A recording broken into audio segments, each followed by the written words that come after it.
भगवतो अरहतो सम्मा संबुद्धस्स। नमो तस् भगवतो अरहतो सम्मा संबुद्धस्स। नमो तस् भगवतो अरहतो सम्मा संबुद्धस्स। मी नमन करतो त्या अरहंत सम्यक संबुद्धाला, जो जीवन मुक्त आहे, जागृत आहे। द्वितीयंपि तृतीयंपि, दुसऱ्यांदा आणि तिसऱ्यांदाही मी नमन करतो त्या अरहंत सम्यक संबुद्धाला, जो जीवन मुक्त आहे, जागृत आहे। बुद्ध, धम्म आणि संघ या तीनही रत्नांना तिवार पंचांग प्रणाम करून, अभिवादन करून, बुद्धरत्न, धम्मरत्न आणि संघरत्न या तीनही रत्नांची या जगामध्ये बराबरी होत नाही आणि होणार सुद्धा नाही।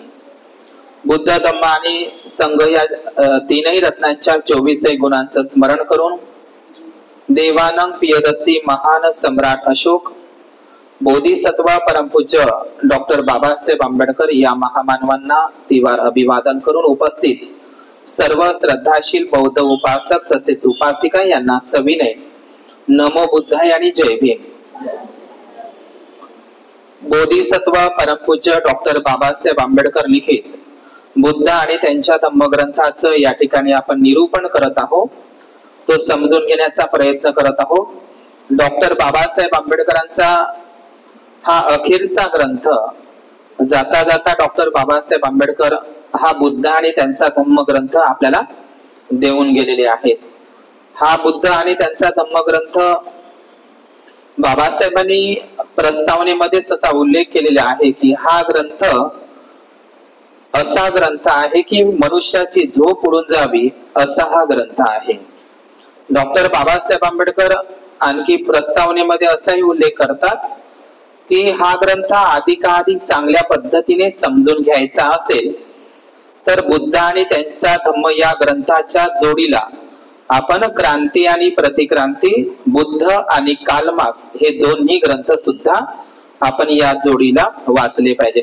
म्हणजे बुद्ध आणि त्यांचा धम्मग्रंथ अधिकाधिक तो स्पष्ट समजून यावा त्याकरिता हे दोन ग्रंथ सुद्धा आपण वाचले पाहिजे। बाबासाहेबांचे अत्यंत महत्वाचे क्रांती आणि प्रतिक्रांती, बुद्ध आणि कार्ल मार्क्स।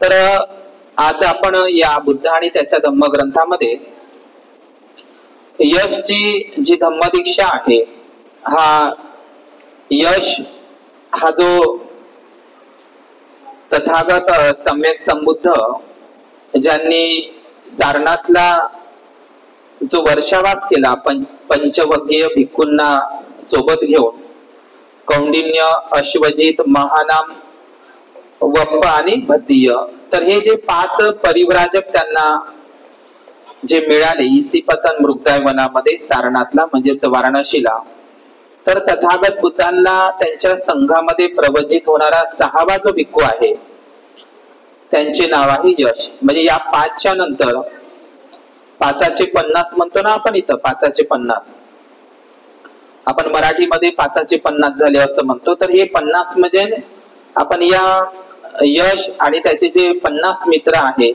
आणि त्याचे अत्यंत जवळचे 4 मित्र, म्हणजे 50 मित्र त्याचे होतेच वाराणसी नगरामध्ये, परंतु त्याच्या बराबरीचे जे श्रीमंत म्हणा, ज्याप्रमाणे यश श्रीमंत होता तर त्याचे 4 मित्रही हे श्रीमंत होते। म्हणजे हे 4 मित्र त्याचे जवळचे आणि 50 मित्र हे त्याच्या ओळखीचे, तेही वाराणसी मधलेच आहे। तर आपण जे मराठीमध्ये म्हणतो 5चे 50 झाले, तर हेच ते 5चे 50 तथागत बुद्धांना वाराणसीच्या इसिपतन मृगदाय वनामध्ये मिळालेले आहे। तर यशची कहाणी अशी एकमेव यशची कहाणी आहे की आजच्या वर्तमान जीवनामध्ये जे तथागत बुद्धांनी सांगितलेलं आहे की या जगामध्ये 2 प्रकारची माणसं राहतात।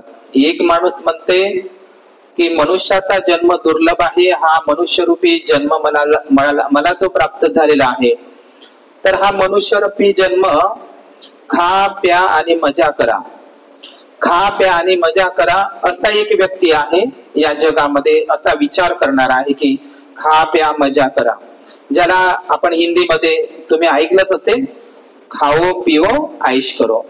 बुद्धाने इथे मराठी शब्द वापरलाय, खा प्या आणि मजा करा. तर हा एक पहिल्या प्रकारचा माणूस आहे. दुसरा माणूस असा म्हणतो नाही नाही, हा मनुष्य जीवन खूप दुर्लभ आहे आणि या मनुष्य दुर्लभ जीवन असताना या मनुष्य जीवनाचा आपण स्वतःसाठी, स्वतःच्या कल्याणासाठी आणि इतरांच्याही कल्याणासाठी आपल्या जीवनाचा सदुपयोग केला पाहिजे. म्हणून तथागत बुद्धाने जी माणसं सांगितली आहे की उत्तम पुरुष कोणाला म्हणावा, आपण ते पुढे शिकणारच आहोत. उत्तम पुरुष कोणता, तर जो स्वतःचेही कल्याण करतो व इतरांचेही, जो स्वतःचेही कल्याण करतो आणि इतरांचेही कल्याण करतो त्याला उत्तम पुरुष समजावा किंवा जाणावा, असं तथागत बुद्धाने म्हटलेलं आहे. तर हा जो यश आहे, हा यशची कहाणी म्हणजे आज वर्तमानामध्ये आपण त्या पद्धतीची तरुण पिढी बघत आहोत. यश हा तरुण आहे आणि तरुण असताना त्याचा संपूर्ण तो गर्भ श्रीमंत कुटुंबामध्ये वाढलेला आहे. वाराणसीतल्या एका श्रेष्ठीचा मुलगा आहे, श्रीमंत आहे, लाडात वाढलेला आहे आणि त्याचं जे जीवन आहे त्याच्या घरी धनसंपत्तीला काही कमी नाही. यशच्या घरी एवढा गर्भ श्रीमंत आहे, एकुलता एक मुलगा आहे आणि सर्व प्रकारचं सुख त्याच्यापाशी लोळण घेत आहे. आणि अशा सुख कधी कधी माणसाला अधिकचा पैसा किंवा अधिकच्या चैनीच्या वस्तू ह्या सुद्धा कधी कधी माणसाला अधोगतीला नेत असतात. तथागत बुद्धांनी जी मारसेना सांगितलेली आहे त्याच्यामधली पहिली मारसेना तर काम वासना सांगितलेली आहे. तर जे तिसऱ्या प्रकारची जी मारसेना तथागत बुद्धांनी सांगितली आहे, तिसऱ्या प्रकारची जी मारसेना, तर तिला चैनीच्या वस्तू म्हटलेल्या आहे, चैनीच्या वस्तू. तर हा जो यश आहे, या यशचा जन्म वाराणसीच्या जे ठिकाणी, ज्या वाराणसीला आता आधुनिक त्याला लोक काशी म्हणतात किंवा बनारसही म्हणतात. तर हे काशी, वाराणसी आणि बनारस एकच आहे आणि वाराणसी हे प्राचीन नगर आहे आणि सारनाथच्या एकदम जवळ आहे. तर या वाराणसीच्या एका श्रेष्ठी कुळामध्ये या यशचा जन्म झाला आणि यशला जे अय्याशीची सवय होती, अय्याशी म्हणजे काय, खा प्या मजा करा. तर त्याचं सतत त्याची जे जीवनचर्या होती, त्याची दिनचर्या होती, सकाळपासून तर संध्याकाळपर्यंत. आजही आपण वर्तमानामध्ये काही मुलं बघतो, आपल्या परिसरामध्ये असू शकतात. तर हा यश भरपूर धनसंपत्ती तर होती, पण त्याला 3 प्रकारचे व्यसन होते. एक, त्याला बाईचा नाद होता.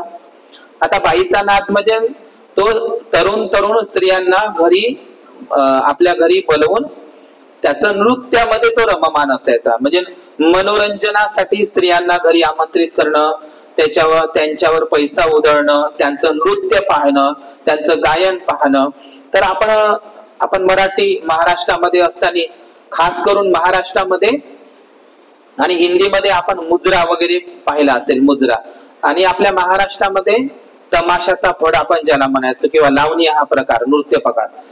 तर हाच यश काय करायचा, घरी अनेक स्त्रियांना आमंत्रित करून, सुंदर सौंदर्यवतींना, ज्या काही डान्सर आहे, आपण बुद्धाच्या काळामध्ये डान्सर स्त्रियांचं नाव ऐकलंय की वैशालीची नगरवधू कोण होती, आम्रपाली.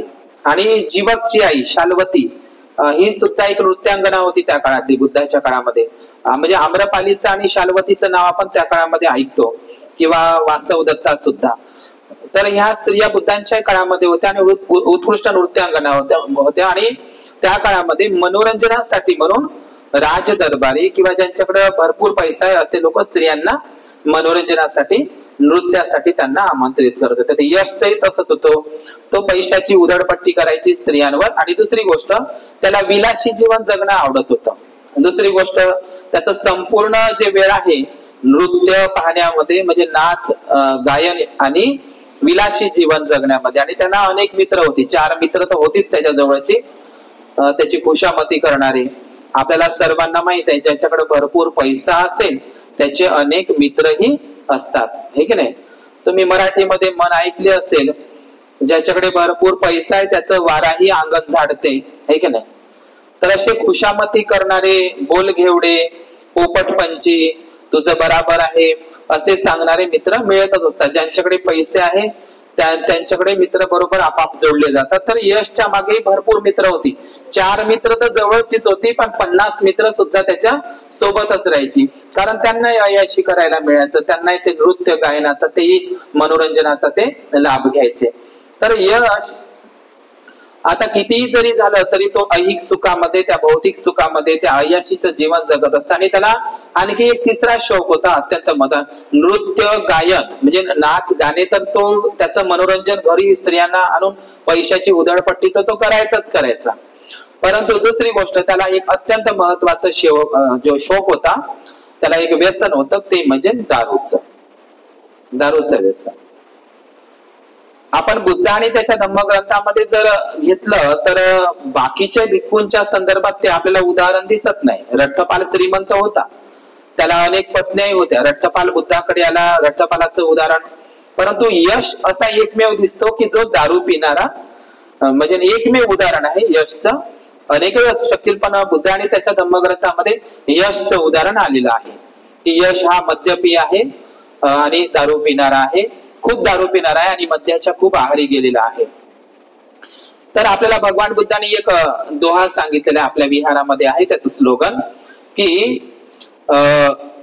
म्हणजे कोणी जर आपल्याला असं म्हटलं की पहाडावरून उडी टाका, तर पहाडीवरून उडी टाकायला भिवू नका. म्हणजे कोणी जर म्हणत असेल तर, भगवंताचं स्लोगन आहे वेळुवनामध्ये दिलेलं, कोणी जर म्हणत असेल की उंच पहाडावरून उडी टाका, तर उंच पहाडावरूनही उडी टाकायला भिवू नका. लोक तुम्हाला काय म्हणतील की हा शूर आहे. तथागत बुद्ध असंही म्हणतात त्या गाथेमध्ये की जर तुम्हाला कोण लोक म्हणत असतील की अग्नीमध्ये उडी टाका, तर तुम्ही अग्नीमध्ये सुद्धा उडी टाकायला मागे पुढे पाहू नका. लोक तुम्हाला वीर म्हणतील. आणि तथागत बुद्ध असे म्हणतात की कोणी जर म्हणजे शेरच्या जबड्यामध्ये, म्हणजे सिंहाच्या म्हणा किंवा वाघाच्या जबड्यामध्ये कोणी जर म्हणत असेल ते तुमचं पूर्ण असं डोकं सिर नाही का आपलं, तर कोणी म्हणत असेल की तुम्ही त्या तोंड फाडलेल्या वाघाच्या किंवा तोंड फाडलेल्या सिंहाच्या जबड्यामध्ये आपलं डोकं द्या जिवंतपणे, तर त्याला मागं पुढे पाहू नका. लोक तुम्हाला बलवान म्हणतील, शूरवीर म्हणतील. आणि तथागत बुद्ध हेही म्हणतात की कोणी तुम्हाला तुमच्या मानेवर जरी तलवार ठेवली, अशी मानेवर म्यानमधून तलवार काढून तुमच्या मानेवर ठेवली कापण्यासाठी, तुमचा हे शिरमर्दन करण्यासाठी, तरी त्या तलवारीलाही घाबरू नका. म्हणजे इथं बुद्ध काय म्हणत आहे, इथं बुद्ध उंच पहाडावरून उडी टाकायलाही भ्यायचं नाही. दुसरी गोष्ट, आग मध्येही कुदण्यासाठी भ्यायचं नाही.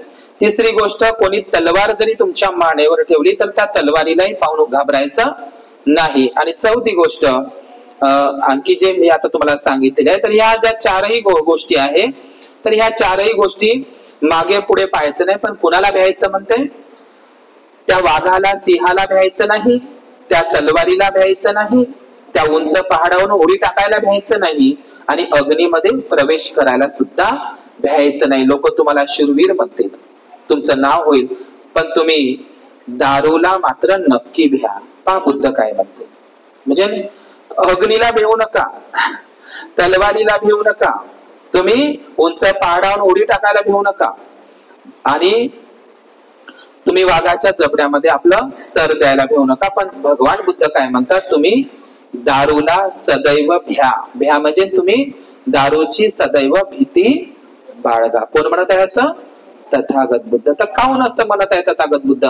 तर तथागत बुद्ध म्हणतात ही दारूचं जे व्यसन आहे, हे जे दारूचं व्यसन आहे, तर हे दारूचं व्यसन मनुष्याला गरिबी, अनेक लोक आपल्या समाजामध्ये गरीब आहे.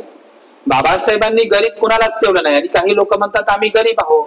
अनेक लोकांना, म्हणजे सगळ्यांनाच बाबासाहेबांनी गरीब ठेवलं आहे का? तर गरिबीचं कारण कोणतं सांगितलं इथं बुद्धानं?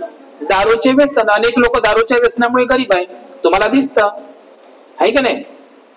दारूमुळेच आहे का नाही? अनेक तुमच्या आजूबाजूला परिसरामध्ये लोक बघा, ते लोक आपण म्हणतोय आहे का नाही, त्यानं भरपूर कमाई केली असती, तो खूप पुढे गेला असता, त्यांच्या घरी भरपूर धनसंपत्ती झाली असते, पण दारूमुळे त्याने सगळं गमावलंय आहे का नाही?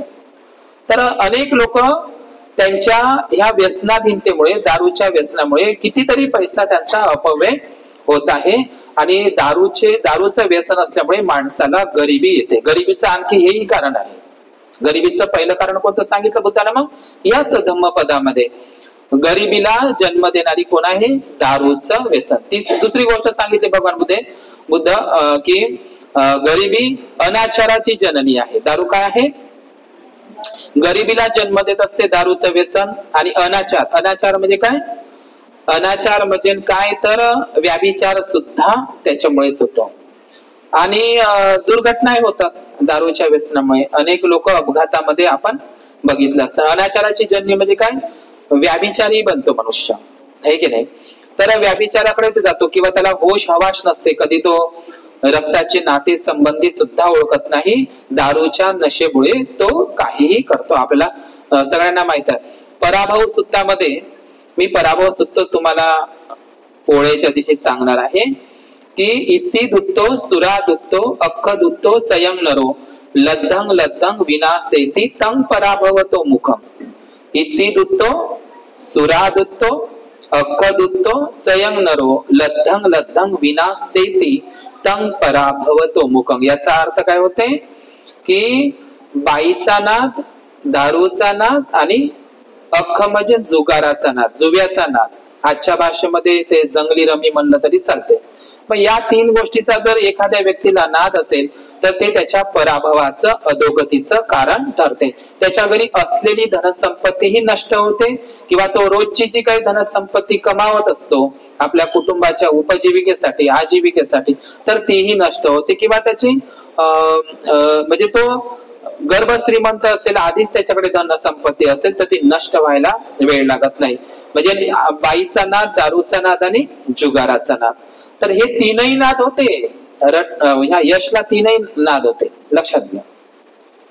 तर त्या पराभव सूत्रामध्ये हेही सांगितलं आहे, बाईचा नाद, जुव्याचा नाद आणि दारूचा नाद, हे तीन नादासाठी लोक, या तीन गोष्टी आपल्या पूर्ण करण्यासाठी घरामध्ये जे जे मिळेल ते ते घालवितो. हे पराभव सूत्रामध्ये आहे. बुद्ध आणि त्याच्या धम्मग्रंथामध्ये आहे पराभव सूत्र. म्हणजे बाईचा नाद, दारूचा नाद आणि जुगाराचा नाद पूर्ण करण्यासाठी पुरुष काय करतो? घरामध्ये जे जे मिळेल ते ते घालवितो. हे त्याच्या पराभवाचे कारण आहे. हेही बुद्धानं सांगितलंय बघा. तर तुम्ही पाहिलं असेल जुन्या काळामध्ये. मी तर माझ्या गावामध्ये ऐकलं की त्यानं बायको याच्यावर ठेवली होती बाबा, काय म्हणते, जुव्यावर. समजलं का? मी असंही ऐकलं होतं आमच्या इथं का एका माणसानं आपल्या बाईचे लुगड्या साड्या वगैरे अलमारी मधल्या काढून त्याही सुद्धा जुव्यामध्ये हारला. आपण महाभारताची तर गोष्ट माहीतच आहे तुम्हाला, आहे की नाही? जुगारामध्ये आहे ना, कोण हारले होते? बुद्ध म्हणते अक्ख दुत्तो, जुगार हा माणसाचा पराभव करते. आणि इथे धार्मिक ग्रंथ काय म्हणते? स्वतःच्या पत्नीला डावावर लावते, आहे ना? आता माहित आहे ना तुम्हाला, द्रौपदीला जुगारा आहे. ती पौराणिक कथा, पण जुगारामध्ये पत्नी सुद्धा तिचंही डाव लावल्या जाते. ही किती शर्मेची गोष्ट आहे की नाही? किंवा नल दमयंतीची कहाणी तशीच आहे. तर हे जे जुगाराचं जे ह्या पौराणिक ज्या गोष्टी आहे, तर बुद्ध हे नाही शिकवत. हे नाही शिकवत. या पौराणिक कथा आपल्याला काय शिकवते की जुगारामध्ये स्वतःच्या पत्नीला हारावा ठेवता येते. म्हणजे बघा स्त्रियांचं किती आहे, म्हणजे काय ती वस्तू आहे का, म्हणजे काय आहे का नाही? तर बुद्ध तर किती विरोध करतात. अक्क दुत्तो, जुगार किती घातक आहे आणि तो कसा पराभव घराकडे नेतो. तर आपण पाहिलं असेल तांदळाचे डबे, आहे की नाही, घरातली भांडी कुंडी, कूलर, पंखे, खुर्च्या. मी स्वतः बघितलंय माझ्या गावातले लोक दारू पायी, बाई पायी आणि जुव्या पायी जे जे घरामध्ये मिळेल ते ते घालवतात. ते मागे पुढे पाहत नाही, घरच्या वस्तू वगैरे तो विकत असतो. तर हे पराभवाचं कारण आहे. म्हणून भगवान बुद्धानं दारूचं जे व्यसन सांगितलेलं आहे, एक माणूस तर म्हणे बायको सुटली तरी चालते म्हणे भंतेची, पण दारू नाही सोडत म्हणे. तर नको सोडू बाबा, म्हणलं आमचं काम आहे. बुद्धाने सांगितलंय सुरा मेरय मज्ज पमाद ठाणा वेर म्हणे सिक्खापदम समाधियामी, नाही की नाही? आणि तुम्ही हे बघा, भगवान बुद्धांनी 5 प्रकारचे, मी कधीतरी सांगेल, 5 प्रकारचे व्यवसाय सांगितले. निषिद्ध व्यापार, निषिद्ध व्यापार. आता व्यापार म्हणजे काय तर बिझनेस म्हणतात इंग्रजी लोक, आहे की नाही? आणि मराठीमध्ये त्याला धंदा म्हणतात. धंदा, व्यापार आणि बिझनेस.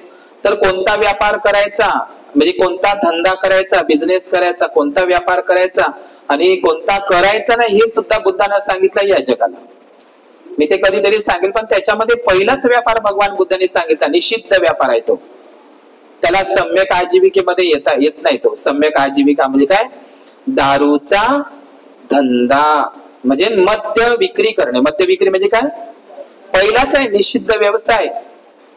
निषिद्ध व्यवसाय म्हणजे मद्य व्यापार करू नये. मद्य व्यापार म्हणजे काय? दारू विक्रीचा धंदा कधीही करू नये.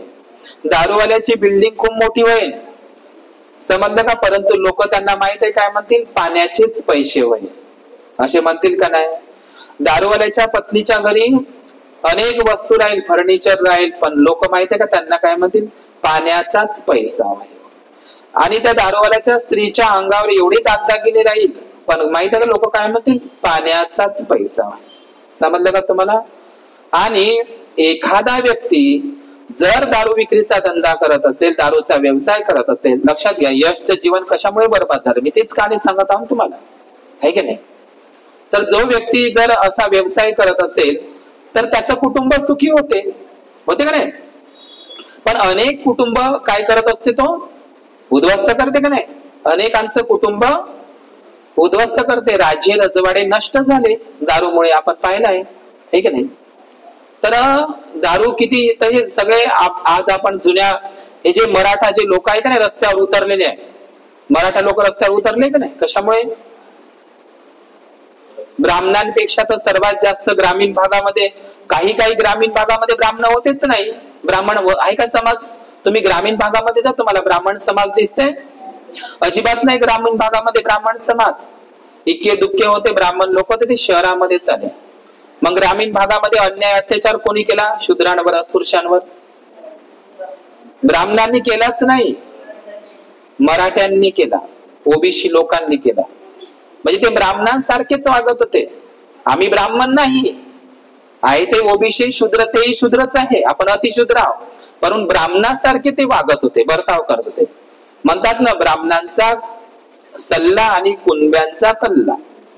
ओबीसींचा कल्ला, ब्राह्मणांचा सल्ला आणि कुणब्यांचा कल्ला, मराठीमध्ये म्हण होती. पण ते ब्राह्मणासारखेच वागत होते. छोटी वगैरे नव्हती, परंतु छुवाछूत विटाळपणा तेच करत होते.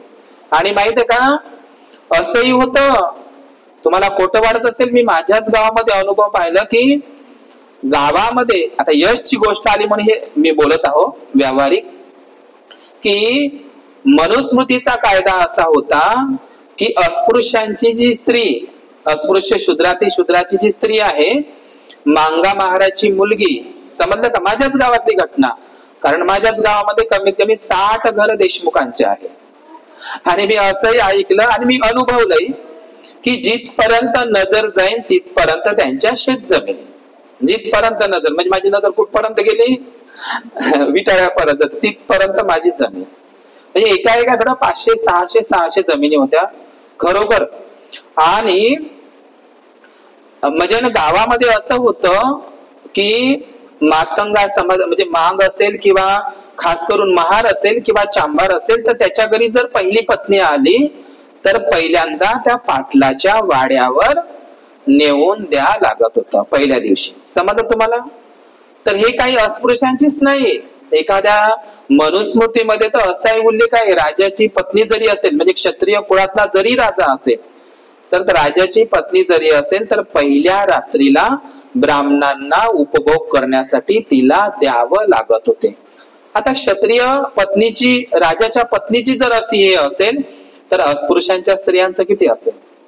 तर म्हणून ते आता हा यशचा विषय निघाला म्हणून सांगत आहो. मराठी सिनेमामध्ये एक गाणंही होतं, बाई वाड्यावर या. आजही आपले काही लोक जयंतीला हे गाणं वाजवतात, आहे का नाही? होतं ना ते निळू फुलेचं वगैरे, बाई वाड्यावर या, आणि ते जयंतीच्या दिवशी वाजवतात. मला सांगा बाई वाड्यावर जाणारी कोणती होती? कोणती होती बाई वाड्यावर जाणारी? हीच ती अस्पृश्य स्त्री होती, शूद्राती स्त्री होती, मांग महाराची स्त्री होती. बाई वाड्यावर जा. तर पहिल्या रात्रीसाठी पाटलाला उपभोगण्यासाठी स्त्रिया द्याव्या लागत होत्या. मांगाची महाराची स्त्री माझ्या गावाला एक बाई होती, मातंग एवढी गोरी गोरी होती, तिला मागितलं होतं ती लपली होती, मी नाही जाणार म्हणे पाटलाच्या वाड्यावर. म्हणजे ओवाळणीच्या निमित्तानं ते बोलावत होते. तर आज त्यांच्याकडे जमिनी नाही राहिल्या. तुम्हाला कुठंच वाटत असेल, कर्म विपाक इथं चुकत करावा लागतो, कम्मा नियमातून कोणाची सुटका, इथंच कर, इथंच भर आणि इथंच मर. पण काही लोक म्हणते नाही, इथं करा लागते आणि नरकात भरा लागते. तिकडे वर्तन नरक आहे, मग तेलाच्या गरम तेलाच्या कढईत टाकते आपल्याला. म्हणजे मग खोटं, मग तुला स्वर्गात जायचं असेल तर मग तू ही पूजा ती पूजा. अरे खरं स्वर्गाचं सुख माहित आहे का, ब्राह्मणच इथं भोगत आहे. खरं स्वर्गाचं सुख 3% लोक भोगत आहे का नाही इथं. म्हणजे खरं स्वर्गाचं सुख तो इथंच भोगत आहे, आताही भोगत आहे. पण स्वर्गाची आशा, काल्पनिक स्वर्गाची आशा इथल्या SC ST OBC लोकांना दावलेली आहे. त्याला म्हणते मेल्यावर स्वर्ग.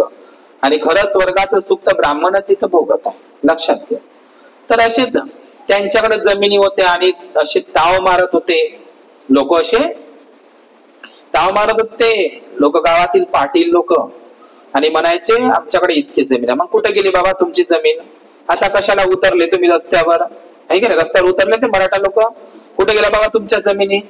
जेव्हा डॉक्टर बाबासाहेब आंबेडकर पंजाबराव देशमुखना भेटले अमरावतीला, त्यांना आरक्षण दिलं बाबासाहेबांनी ओबीसीच्या आरक्षणासाठी, आणि भारतातल्या प्रत्येक भारतीय नारीसाठी त्यांनी कायदेमंत्री पदाचा राजीनामा दिला, आहे का नाही. आता तर लोक गोडासाठी गोष्ट खाल जाते, या पार्टीत नाही तर त्या पार्टीत जाते, आहे का नाही. पण बाबासाहेब म्हणजे भारतातल्या प्रत्येक स्त्रीसाठी आणि ओबीसी साठी त्यांनी आपल्या कायदेमंत्री पदाला लात मारली. खुर्चीसाठी तर लोक किती करतात, आहे का नाही. तर बाबासाहेब म्हणत होते तुम्हाला आम्ही आरक्षण देतो, तर आम्हाला त्या कुबड्या नको म्हणे, कुबड्या आम्हाला ते भीक नको. आरक्षण म्हणजे काय, भीक आहे म्हणे आमच्यासाठी, आम्हाला नको. आमच्याकडे असे मिशीवर ताव देत होते, आमच्याकडे 1000 एकर जमीन आहे, 500 एकर जमीन आहे, असे म्हणत होते ते पाटील लोक. मग आता कुठं गेली बाबा ती जमीन, आता रस्त्यावर उतरले होते का नाही. तर हेच वेळ ते बुद्धानं सांगितलं, बाईचा नाद, जुव्याचा नाद आणि दारूचा नाद. आता तुम्ही म्हणता ते वाक्य, हे बुद्धाचं वाक्य आहे पालीमध्ये, इथनी दुत्त सुरा दुत्त हक्क दुत्त. पण तुम्ही काय म्हणता, त्या पाटलाकडे 500 एकर वावर होतं, त्याच्याकडे लय गडी नोकर चाकर होते, बाया भांडे घासायला होते. मग कुठं गेलं त्याचं, तर तुम्ही इथं उत्तर देता, बाई पायी गमावलं, दारू पायी गमावलं आणि जुगारा पायी गमावलं. इथंच नाही, सगळीकडे अशी लोक आहे, बाई पायी, दारू पायी, जुगारा पायी, आहे का. लक्षात घ्या. तर हे असंच होतं, यशच असंच होतं, लक्षात घ्या. म्हणून हे जे दारूचं व्यसन किती भयानक आहे. धार्मिक सूत्रामध्ये माहितीये का, स्वतः दारू पिणे आणि इतरांनाही दारू पाजणे हे सुद्धा शिलामध्ये जे आपण लोक म्हणतो ना, आमच्या घरी पाहुणे आले मग आम्ही नाही पेत पण पाजा लागते पाहुण्याने. तर धार्मिक सूत्र वाचा तुम्ही, सूत्र निपातामध्ये आहे. जो दारू म्हणजे दारू तर पेत नाही पण इतरांना पाजतो, समजलं का. धार्मिक सूत्र वाचा तुम्ही, सूत्र निपातामध्ये तुम्हाला माहित पडेल. दारूचं समर्थन केल्यासारखं आहे, लक्षात घ्या. आणि म्हणून बौद्ध राष्ट्रामध्ये दारूचं व्यसन नाही आहे, सगळ्यात जास्त व्यसन भारतामध्ये आहे.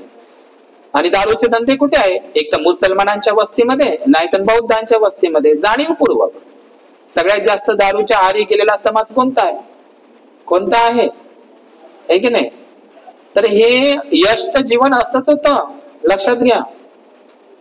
म्हणून संपत्तीपेक्षा संतती महत्वाची आहे. दारूवाल्याच्या घरी कधीच सुख राहत नाही. म्हणून भगवान बुद्धांनी सम्यक आजीविकामध्ये पहिल्याच प्रकारचा निषिद्ध व्यापार सांगितलेला आहे, मद्य व्यवसाय करणे, मद्य व्यापार करणे. समजलं का तुम्ही. म्हणून भगवान बुद्धांनी हे 5वं शील असंच नाही दिलंय, सुरा मेरय 5वं शील आहे ते. पहिलं शील कोणतं आहे, पानातिपाता. दुसरं शील कोणतं आहे, दिनदाना. 3रं शील कामेशुमिचरा. आणि 4थं आणि 5वं सगळ्यात खालचं फाउंडेशनच आहे का नाही, तो पायाच आहे ना, पाया आहे ना. पंचशील म्हणजे बौद्ध धम्माचा प्राण आहे तो पंचशील. खालचं शील कोणतं आहे, सुरा. सुरा म्हणजे काय तर नशा, कच्ची दारू, मद्यपान. त्याच्यामध्ये काय काय येते, काय येते, कच्ची पक्की नशा येते. तशा तर 5 प्रकारच्या नशा सांगितल्या भगवान बुद्धांनी, मी त्या आधी सांगितल्याच होत्या, है की नाही. दारूची नशा, सौंदर्याची नशा, मी सुंदर असण्याची नशा, आपल्या ज्ञानाची नशा, बलाची नशा आणि धन संपत्तीचीही नशा. समजलं का? पण फर्स्ट नंबरची नशा सांगितली तथागत बुद्धाने, दारूची नशा. मग दारूच्या नशेमध्ये काय येते? दारूची नशा, बिना दारूची नशा. ते लोकांनी गाणं नाही लिहिले का, नशे में कोण नाही मुझे बताओ जरा. का तुम्हाला नशा नाहीत का महिला वर्गांना? तुम्ही म्हणा आम्ही तर म्हणते जे आम्ही तर हे 5वं शील पाळतो जी, आम्ही हे 5वं शील पाळतो जी. काही एक तर माणूस म्हणे 22 प्रतिज्ञामध्ये तिथे लिहून आहे, 22 प्रतिज्ञामध्ये काय लिहून आहे? मी दारू पिणार नाही. आहे का नाही असं लिहून? आहे का नाही? हे पंचशील भगवान बुद्धांचं अष्टांग मार्ग, पंचशील आणि 10 पारामिता 22 प्रतिज्ञामध्ये आहे. आहे का नाही? 22 प्रतिज्ञामध्ये काय काय आहे सांगा बरं? अष्टांग मार्ग आहे बाबासाहेबांनी 22 प्रतिज्ञामध्ये, पंचशील आहे. आहे का नाही? आणि आणखी कोणतं? 10 पारामिता आहे. मग सांगा आता, काही लोक म्हणते 22 प्रतिज्ञा म्हणते सांगू नका, म्हणते दुसऱ्या लोकांचे मन दुखते आणि त्या कालबाह्य झाले म्हणते. आता त्याची गरजही नाही म्हणते 22 प्रतिज्ञाची. म्हणजे किती मूर्ख पडणारे बाबा, किती अज्ञान. त्याची म्हणजे 22 प्रतिज्ञाची गरजही नाही म्हणते. तुम्हाला माहित असेल ते लाहोरचं जातपात तोडक मंडळाचं भाषण ऐकलं का तुम्ही? 20 संतारामनं आयोजित केलं होतं. त्यावेळी पाकिस्तान मध्ये लाहोर होतं. बाबासाहेबांनी जातीचा विध्वंस विनाश नावाचं पुस्तक लिहिलं ना. जातीचा विनाश नावाचं पुस्तक अत्यंत गाजलेलं आहे. प्रत्येकाने वाचा ते प्रत्येकाने. डॉक्टर अरुंधती रॉय सारखी, जिला बुकर पुरस्कार प्राप्त झाला, रॉय अरुंधती रॉय, ब्राह्मण आहे ती. तिने ते पुस्तक वाचलं बाबासाहेबांच्या जीवनावर, ते जातीचा विध्वंस, या भारताचं उज्ज्वल भवितव्य त्या ग्रंथामध्ये. इतका सुंदर रिसर्च आहे बाबासाहेबांचा. तर ते भाषण लाहोरला झालंच नाही जातपात तोडक मंडळाचं, कारण ते चांगलं नाही आहे म्हणे. रद्द झालं बाबासाहेबांचं ते भाषण, पण पुस्तक रूपात आलं.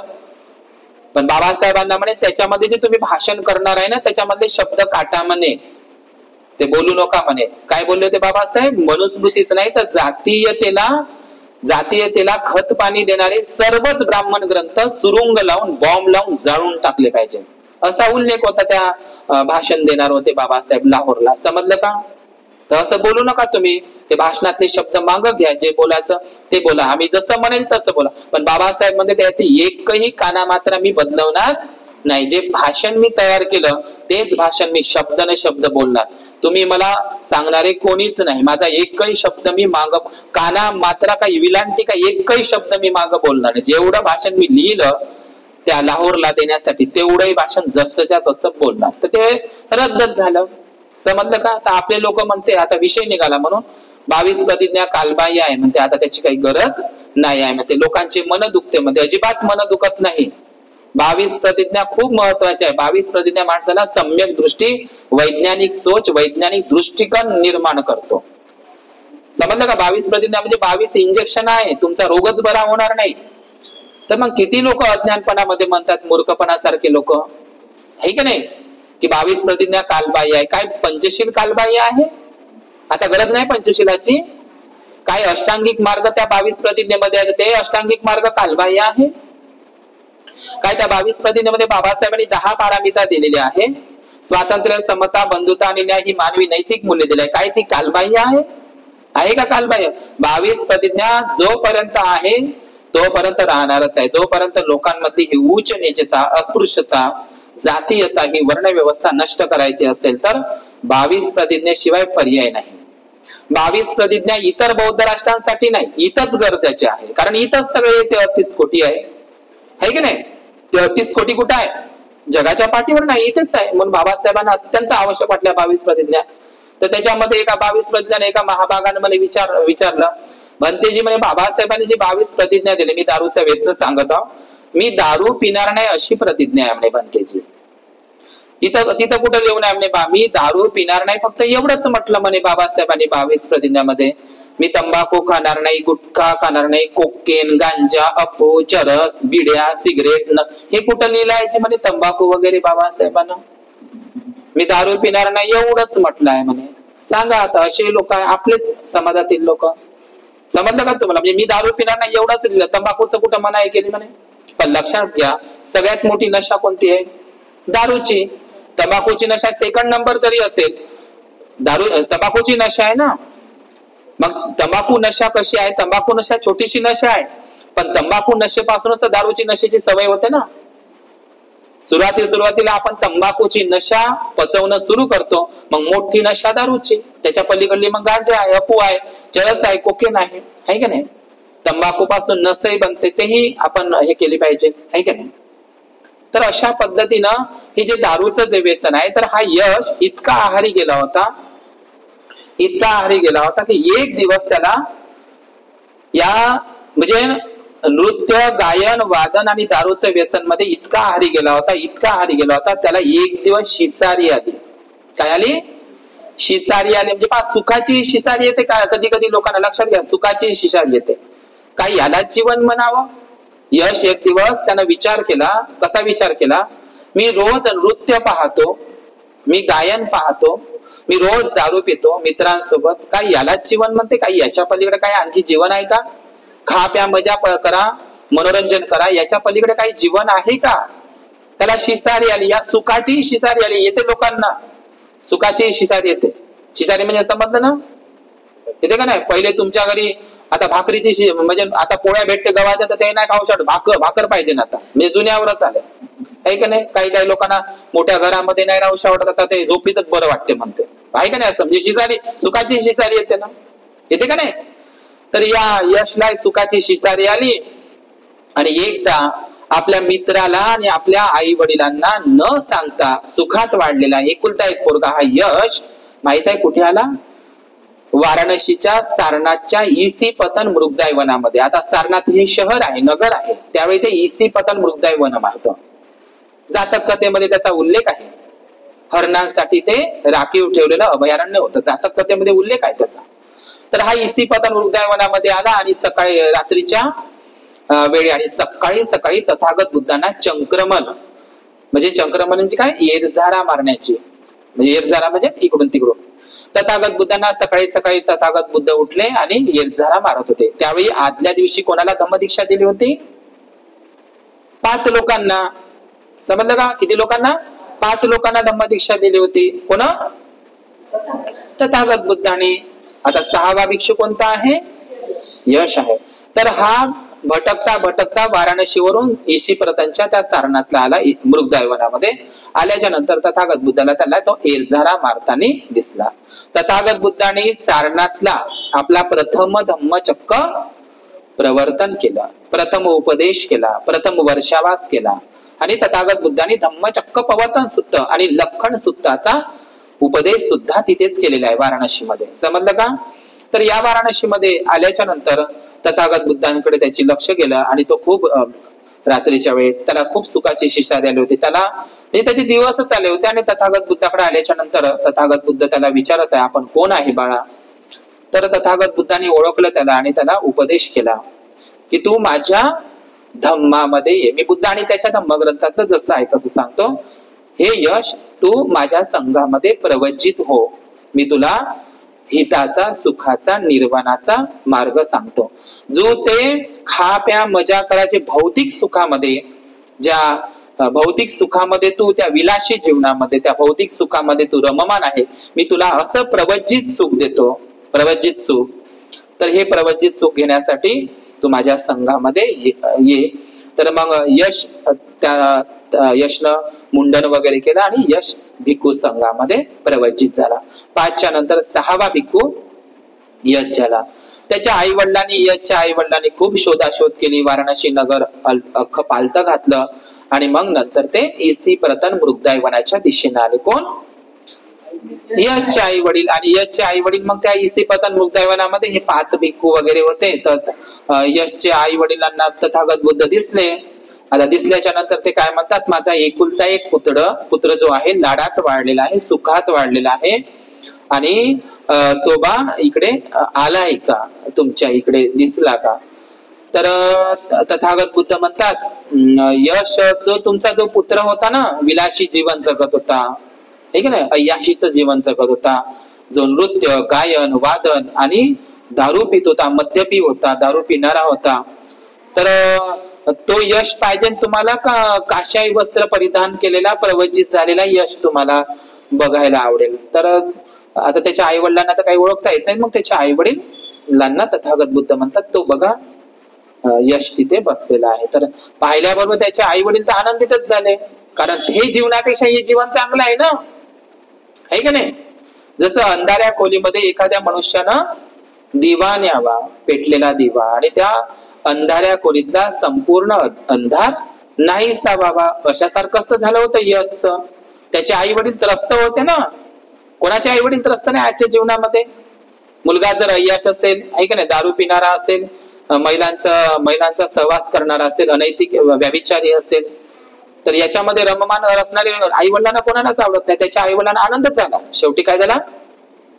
आनंद झाला. त्या जीवनापेक्षा हे प्रवज्य जीवन कधी चांगलं आहे की नाही? चांगलं आहे. याच्यासोबत सभोवताल सदैव मित्र राहत होते. ते दारूचं मद्यपी जीवन जगण्यापेक्षा, ते अयशीचं जीवन जगण्यापेक्षा, हे भौतिक जीवन जगण्यापेक्षा हे प्रवज्जित सुख आणि हे प्रवज्जित जीवन चांगलं आहे. तर त्याच्या आई वडिलांना वगैरे दाखवते. तर मग यशचे आई वडील म्हणतात की यश बाळा असं तसं वगैरे. तर त्याचे आई वडील, आता तुम्ही यशला विचारा म्हणते शेवटची गोष्ट. म्हणजे तथागत बुद्ध म्हणत आहे असं नाही की बा आता चिवर दिलं आहे, त्याला प्रवचित केलं. तुम्ही तुमच्या यश बाळाला विचारा की त्याला हे जीवन चांगलं वाटतं का ते जीवन चांगलं वाटतं, आहे की नाही? हे यश आता त्याच्या आई वडिलांचं प्रेम असते. जरी चिवर घेतलं तरी हे यश बाळा घरी चल म्हणते, तू घरी चल, तू आमचा एकुलता एक आहे, म्हातारपणीचा आधार आहे, आसरा आहे, तू घरी चल यश. पण यशला आता तुम्ही बुद्धालाकडे आणखी पुन्हा त्याचे आहे माता पिता पाहतात. मग बुद्धाला ते म्हणतात की ठीक आहे, आता यशवर निर्भर आहे की त्याला हे प्रवज्जित सुख हवं आहे की ते भौतिक सुख हवं आहे. तर यश सरळ सरळ म्हणतो आई वडिलांना मला आता हे प्रवज्जित जीवन जगायचं आहे, मला भिक्खू जीवनामध्येच राहायचं आहे. हा भगवान बुद्धांचा अनमोल धम्म आहे, मला या धम्मासाठीच स्वतःला वाहून घ्यायचा आहे. कोण म्हणत आहे असं? यश.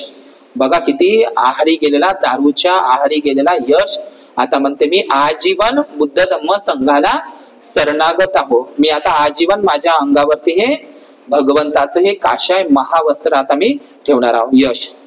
तर यशचे आई वडील म्हणतात ठीक आहे यश बाळा.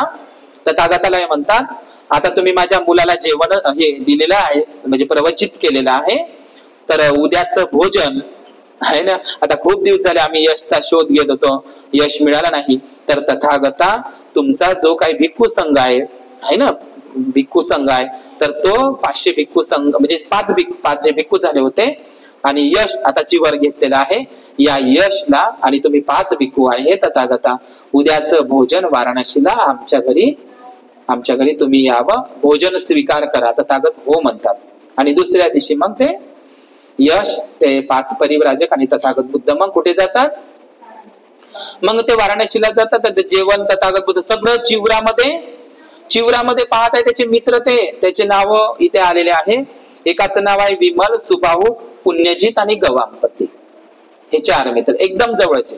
हे चांगल्या घरचे श्रीमंत होते, पण याच्या सदैव सोबत राहते. विमल, सुबाहू, पुण्यजित आणि गवामपती हे जवळचे मित्र. आता ते यश जर चिवरामध्ये गावामध्ये गेलेला आहे, घरी तथागत बुद्धांचं भोजन ऐकलेलं आहे, त्याचे मित्रही त्या प्रवचनामध्ये त्याच्या आता चिवरच घेतल्याच्या नंतर यश कुठे होता शोधाशोध घेतली. तर मग यश घरी आल्याच्या नंतर त्याचे जे 50 मित्र आणि अत्यंत जवळचे सदन आणि तेही श्रीमंत होते, त्याचे 4 मित्र आणि ते 50 मित्र त्याच्या घरी आले. भगवान बुद्धांची देशना त्यांनी श्रवण केली, समजलं. आणि श्रवण केल्याच्या नंतर भगवान बुद्धांचं भोजनदान झाल्याच्या नंतर भगवान बुद्धांनी धम्मदेशना केली. ते 50 मित्र आणि ते 4ही मित्र त्या प्रवचनामध्ये उपस्थित होते. आणि त्यांना वाटलं एवढा अय्याश असणारा, सदैव दारू पिणारा, स्त्रियांचं नृत्यामध्ये गायनामध्ये रममान असणारा, एवढा विलासी जीवन जगणारा, सुखामध्ये वाढलेला हा यश जर एवढा दारूच्या आहारी गेला, हा यश जर बदलत असेल तर आपण त्याच्या मार्गावर गेलेलं का नाही चांगलं? आपणही त्याच्या यशच्या म्हणण्यापेक्षा आपण बुद्धाच्या मार्गावर गेलेलं चांगलं नाही का? मग त्यांच्या 50 मित्रांना आणि 4 मित्रांना सुद्धा तथागत बुद्धाकडे प्रवज्जा मागितली. सांगा आता यश बदलला तर किती बदलले? सांगा ना. यश बदलला तर हे 50 जण आणि ते 4 जण किती झाले? 54 जण. कुठे 60 आहे असू द्या, परंतु येतं मात्र बुद्धाळीस धम्मामध्ये तर 50 आणि 4 एकूण 54 पोरं त्या गावातले तरुण पोरच. हे तरुण युवकच आहे, गुडगे वगैरे नाही का. यश तरुणच आहे ना, यश तरुण आहे. त्याच्यामध्ये का बुड्ढे दोस्त राहतील का तरुणच असतील ना. तर त्याचे पूर्ण अय्याश ते भौतिक विलासी जगणारे ते 50 मित्र आणि ते 4 अत्यंत जवळचे मित्र, हे 54 लोकांना तो संघामध्ये कोणामुळे बदल झाला? ह्यो एक दारू पिणारा व्यक्ती जर बदलत असेल तर आपणही त्याच्या मार्गावर गेलं पाहिजे, है की नाही? सम्राट अशोकांनी जेव्हा धम्मदीक्षा घेतली तर सम्राट अशोकांनी तलवारीच्या जोरावर नाही, तलवार काढून घेता काय धम्मदीक्षा बघा, नाही तर शिरच्छेद करतो असं केलं का सम्राट अशोकांनी? नाही केलं. 1.5 लाख लोकांना मारून टाकलं युद्धामध्ये कलिंगाच्या, आणि 1.5 लाख लोकांना कैदी केलं. कितीतरी त्या युद्धामध्ये स्त्रिया विधवा झाल्या होत्या, किती जण तरी स्त्रियांचे भाऊ मारले गेले होते, पती मारले गेले होते. समजलं तुम्हाला? मग आता मला एक गोष्ट सांगा, सम्राट अशोकांनी जेव्हा धम्मदीक्षा ग्रहण केली, बुद्ध धम्म संघाला शरण गेले, मग त्यांनी लोकांना जबरदस्ती केली का? नाही. लोकांना असं वाटलं राजा भवतु धम्मिको, राजा जर धम्मवान असेल तर प्रजा त्याचं आपोआप अनुकरण करत असतं. म्हणून ही भगवंताची ओळ आहे, राजा भवतु धम्मिको. राजा जर धम्मवान असेल तर प्रजा सुद्धा त्या राजाचंच अनुकरण करते. प्रजा ही धम्मवान धम्मिकच असते, म्हणून त्याला राजा भवतु धम्मिक म्हणतो. आता राजा कोणता आहे? मोदी राजा. तर त्याची प्रजा आहे कशी आहे? जसा मोदी अनुकरण करते त्याच्या पावलावर चालून हेच लोक चालत आहे का नाही? तर आपला सम्राट अशोकासारखा राजा असेल तर सम्राट अशोकाला सांगायची गरज नाही पडली.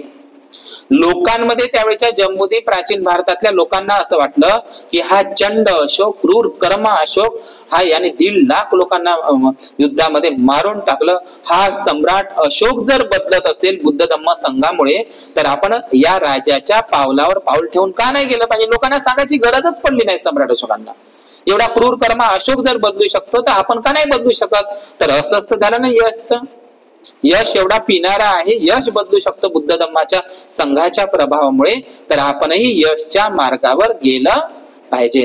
त्याच्या 50 आणि त्या 54 मित्रांनं यशच अनुकरण केलं आणि तेही भिक्खू बनले. सांगा आता किती भेटले भगवंताला सारनाथच्या वर्षावासामध्ये? पहिल्याच वर्षावासामध्ये किती भेटले? हे 5 आणि हे किती झाले? आणि हे 5 आणि 5 हे 10. यश पकडून हे 4 मित्र जवळचे. 4 मित्र कोणते? हे 4 अत्यंत जवळचे, आणि यश पकडून 5 झाले, आणि हे 5 अजून, हे 5 परिव्राजक किती झाले? आता 10 झाले सरळ, आणि हे 50 किती झाले? 60. तर बरोबरच आहे का नाही? सारनाथला किती झाली एकूण संख्या? पहिल्याच वर्षावासात सारनाथला 60 लोक झाले. समजलं का? आणि या 60 लोकांना मग वर्षावास झाल्याच्या नंतर भगवंत म्हणतात तुम्ही वेगवेगळ्या दिशेनं जा. कौंडिन्य तो वर्षावास संपल्याच्या नंतर हिमालयामध्ये 12 वर्ष गेले असा उल्लेख आहे. तर लक्षात घ्या, हा यशची कहाणी तो धम्ममुळे बदलून गेला. आपल्याला एकमेव उदाहरण यशच सापडतं बुद्ध आणि त्याच्या धम्मग्रंथामध्ये. सांगा भगवान बुद्धाच्या धम्मामध्ये तेवढं धम्मबल नाही? ही मध्यपी असणारा यश सुद्धा बदलू शकतो. आणि यश माहित आहे का? यश हे पाली नाव आहे. ज्योतिबा फुलेंनी आपल्या मुलांचं नाव यशवंत ठेवलं. यश आणि यशवंतामध्ये काय फरक आहे का नाही? यश शब्दाचा अर्थ तोच होते, है की नाही? ज्योतिबा फुलेने जे दत्तक मुलगा घेतला त्याचं नाव काय ठेवलं? यशवंत. त्याला डॉक्टर बनवलं, बुद्धिस्ट नाव ठेवलं ज्योतिबा फुलेने. हेच नाव जेव्हा बाबासाहेबांना रमाईला पहिला अपत्य झालं, पहिले जन्माला आला, मग रमाई आणि बाबासाहेब म्हणतात रामू आपल्याला जे पहिलं बाळ झालं का नाही, तर त्याचं नाव काय ठेवायचं आपण पहिल्या बाळाचं? तर डॉक्टर बाबासाहेब आंबेडकर म्हणतात रामू, बसलेले आहेत गप्पा गोष्टी चालू आहे, पहिलं बाळ झालं तर जे ज्योतिरावांनी आणि सावित्री आईनं स्वतःचं मुलबाळ होऊ दिलं नाही, त्या मुलामध्ये अंतर पडेल म्हणून त्या काशीबाई ब्राह्मण स्त्रीचा मुलगा डॉक्टर बनवलं. त्याने प्लेग मध्ये सेवा केली होती, त्याला डॉक्टर यशवंत फुले केलं होतं. माझे गुरु आहे, तिसरे गुरु आहे ज्योतिबा फुले, तेच नाव आपण आपल्या पहिल्या बाळासाठी त्याची निवड करू. म्हणून बाबासाहेबांनी यशवंत नाव ठेवलं. नंतर ते भैयासाहेब टोपण नाव होतं घरचं, आहे की नाही? म्हणजे यश नाव ज्योतिबांनी ठेवलं, बाबासाहेबांनी त्याची निवड केली. आणि हा यशवंत, यश हे बुद्धिस्ट नाव आहे, ज्योतिबांनी निवडलं आणि बाबासाहेबांनी निवडलेलं आहे. याची कहाणी खूप मोठी आहे. दुसरी धम्मसंगीती भरवली, पहिली धम्मसंगीती तर राजगुरूला भरली, आहे की नाही? श्रावण पौर्णिमेला ती 7 महिने चालली. तथागत बुद्धांच्या महापरिनिर्वाणानंतर 3 महिन्याला ती भरली. 3 महिन्याला भरली आणि म्हणजे 3 महिन्यापासून म्हणजे श्रावण पौर्णिमेपासून तर 7 महिनेपर्यंत मग ती चालली. त्याची सुरुवात श्रावण पौर्णिमेला झाली, तर 7 महिने चालली आणि त्यात 500 अरंत भंतेचे होते. लक्षात घ्या. दुसरी धम्मसंगीती वैशालीला झाली. वालुकाराम महाविहारामध्ये वैशालीला धम्मसंगीती झाली. त्या धम्मसंगीतीचा जो अध्यक्ष होता, ज्याचं नेतृत्व केलं होतं, तो होता शिशुनाग राजवंशाचा काला अशोक नावाचा राजा, काला अशोक यांच्या नेतृत्वामध्ये. पण लक्षात घ्या, दुसऱ्या धम्मसंगीतीपर्यंत, वैशालीच्या दुसऱ्या धम्मसंगीतीपर्यंत यश जिवंत होता. समजलं तुम्हाला? म्हणजे यशचं आयुष्य किती असेल, पहिल्या धम्मसंगीतीमध्ये तर होताच होता तो, पण दुसऱ्या धम्मसंगीतीची वैशालीला भरली, त्याच्यात आम्हाला निश्चित कालनिश्चित सांगता येणार नाही, पण दुसऱ्या धम्मसंगीती भरवण्यामध्ये यशचा सहयोग होता. बघा, एवढा दारूच्या आहारी गेलेला, पण भिक्खूंनी एवढूसही विनयामध्ये चुकू नये. यशनच पुढाकार घेतला. ते महायान आणि हिनयान जो संप्रदाय पडला ना, पहिले जे थेरावादा होता, हिनयान बुद्धाची मूळ शिकवण, आणि जे महायान म्हणजे जे गट पडले का नाही इथून, तर ते 10 नियम भिक्खू लोक शिंगामध्ये मीठ वाहून घेऊन जात होते. ते मी कधीतरी सांगेन. 12च्या आतही अशा पद्धतीनं ते जेवण वगैरे सगळं. तर हे जे 10 नियम आहे मी कधीतरी सांगेन, त्याचा एक वेगळा विषय असेल, पण पहिला नियम तोच आहे, शिंगामध्ये मीठ वाहून नेणे. तर यशनच ही दुसरी धम्मसंगीती भरवली होती वैशालीला. लक्षात घ्या, म्हणजे यश दुसऱ्या धम्मसंगीतीपर्यंत जिवंत होता. त्याचं आयुष्य खूप मोठं होतं यशचं. दुसऱ्या धम्मसंगीती भरवण्यामध्ये त्याचाच पुढाकार होता, आणि तिथूनच यशच्या काही गोष्टी भिक्खूंनी मान्य केल्या नाही, वैशालीच्याच भिक्खूंनी. आता ते वैशालीचे भिक्खू कोणते होते? वज्जीपुत्तक भिक्खू. वज्जीपुत्तक भिक्खू जे देवदत्ताला मिळाले होते 500, हे वज्जीपुत्तक भिक्खू. म्हणजे वज्जीपुत्तक एक वेगळा संघ निर्माण झालाच नंतर, जे 18 संप्रदाय पडले सम्राट अशोकाच्या कालखंडापर्यंत. 18 संप्रदाय पूर्ण नष्ट झाले. मग सम्राट अशोकाच्या काळापर्यंत 18 भाग पडले. हिनयान, महायान, तंत्रयान, वज्रयान, सहजान, कालचक्रयान, सर्वास्तिवादी, गोकुलिक, हे सगळे, हे तुम्हाला आता जे नाव घेतलं मी, सौंत्रांतिक वगैरे. तर लक्षात घ्या, इथूनच या वैशालीच्या दुसऱ्या धम्मसंगीतीपासून 2 गट पडले. हिनयान म्हणजे थेरावादा आणि महायान. जे महायान म्हणजे यशनं जो पुढाकार घेतला होता, यशनच ती धम्मसंगीती भरवली होती. त्याच्यामध्ये रेवत अध्यक्ष होते, महास्तवीर रेवत. तर मान्य केलं नाही यशच्या ज्या गोष्टी होत्या 10 नियम, तर त्या मान्य केल्या नाही, आणि मग 2 गट पडले, महायान आणि हिनयान आणि महायान. त्याला काय महासांगिकही म्हणतात महायानला. समजा तुम्हाला. पण दुसऱ्या धम्मसंगीतीमध्ये अत्यंत महत्वाचा पुढाकार जर कोणी घेतला असेल तर यश नावाच्या भिक्खूनं. यशमुळे धम्मवाणी सुरक्षितही राहिलेली आहे. दुसऱ्या धम्मसंगीतीमध्ये भरवण्यामध्ये धम्माच्या संदर्भात बुद्धाची मूळ शिकवणूक जशीच्या तशी राहावी या संदर्भात यशनं महत्वपूर्ण भूमिका घेतलेली आहे. समजलं का तुम्हाला? म्हणजे बुद्धाच्या मूळ शिकवणुकीशी प्रामाणिक राहायचं. महायान महासांगिक नंतर बनले, पण ते तर मग त्याचा विकास कनिष्काच्या काळामध्ये होत गेला. पण बुद्धाच्या मूळ शिकवणीशी ठाम राहणारा यश होता. यशच्याच नेतृत्वात दुसरी धम्मसंगीती भरवण्यात आलेली होती, जशी महाकाश्यप महास्तवीरांच्या नेतृत्वात पहिली धम्मसंगीती जी श्रावण पौर्णिमेला. तर आपण एवढंच लक्षात घेतलं पाहिजे की दुसऱ्या धम्मसंगीतीपर्यंत यश मात्र जिवंत होता. त्याचं आयुष्य आता आपण जर मापलं, म्हणजे बघा, विनयामध्ये भिक्खूंची एवढीही चूक. हे 10 शिलय, हे 10 याच्यामध्ये स्वतःच्या मनमर्जीनं हे 10 नियम बुद्धाचे नाही, हे 10 नियम स्वतःचे क्षुल्लक आहे. ते भगवंताने सांगितले, क्षुल्लक घटना काळानुसार त्याला बदलवता येतं, पण इतकंही नाही. समजलं का? तर यशचा खूप मोठा दुसऱ्या धम्मसंगीतीमध्ये महान असा पुढाकार आहे, आणि यश नावाचा भिक्खू 80 महाश्रावकामध्ये, अग्रश्रावकामध्ये त्याची गणना होत असते. तर हा यशचा जी धम्मदीक्षा आहे, आज हे प्रकरण आपण इथंच संपूया. भवतु सब्बमंगल, भवतु सब्बमंगल, भवतु सब्बमंगल. सारीपुत्त आणि महामोगलांची गोष्ट